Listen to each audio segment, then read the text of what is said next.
Hey, so my pet peeves. Firstly, tailgating. I found even as an L plater, people would get a bit too close and you'd just be thinking, I'm not going to go any faster. This is my first year ever in a car. I do not feel confident doing the speed I'm doing. No way am I going faster.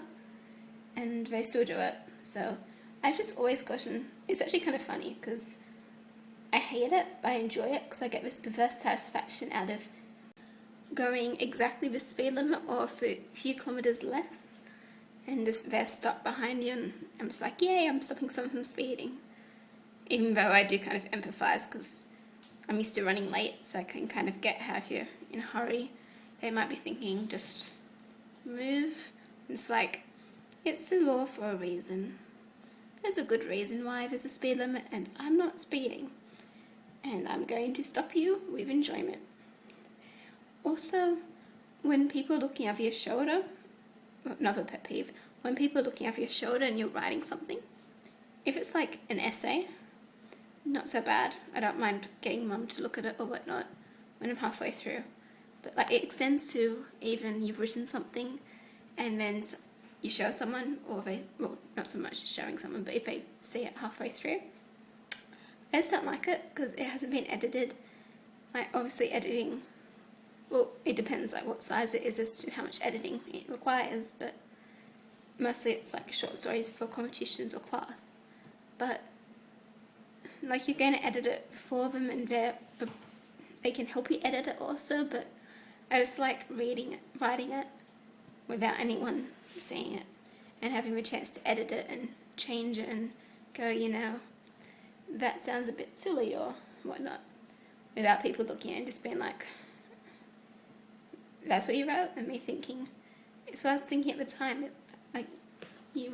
When you're writing, it's really personal. You write stuff that's what you imagine happening in that moment, is what you think would happen to these characters, or what you want to happen to the characters if you kind of forcing them into stuff which you shouldn't do. I also hate drivers who just don't indicate when they're turning, or they indicate and then they don't actually turn because they forgot the indicator was on, and you're just like, what are you doing? Where on earth are you going? How am I supposed to know like when to give you extra space or whatnot if you're not going to tell me what you're doing? So I'm recommending, recommending a person, I guess, Nick Vujicic. Sorry, I'm really not sure.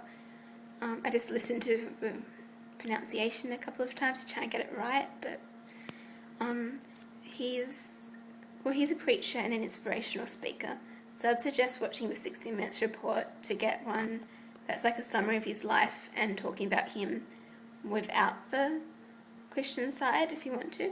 I'll put the link here, and then if you're interested in the Christian side of it, you can look further. Sorry, I have a problem with memory on my phone. I just love taking photos of random things, and it uses up a lot of space, but that's why I'm pretty much always saying my memory ran out, so I had to film it separate sections. Yeah. I listened to Bon Iver, well, half of one of his songs, except I haven't listened to the other half because I need to upload this. A bientôt, which is see you later in French. Also, question, I'll look this up after, and tell you, like in a comment if I find out, but what constitutes good lighting in a video?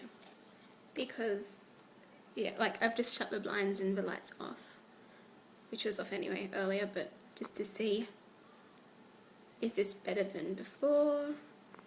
Tell me what you think because I'm not sure.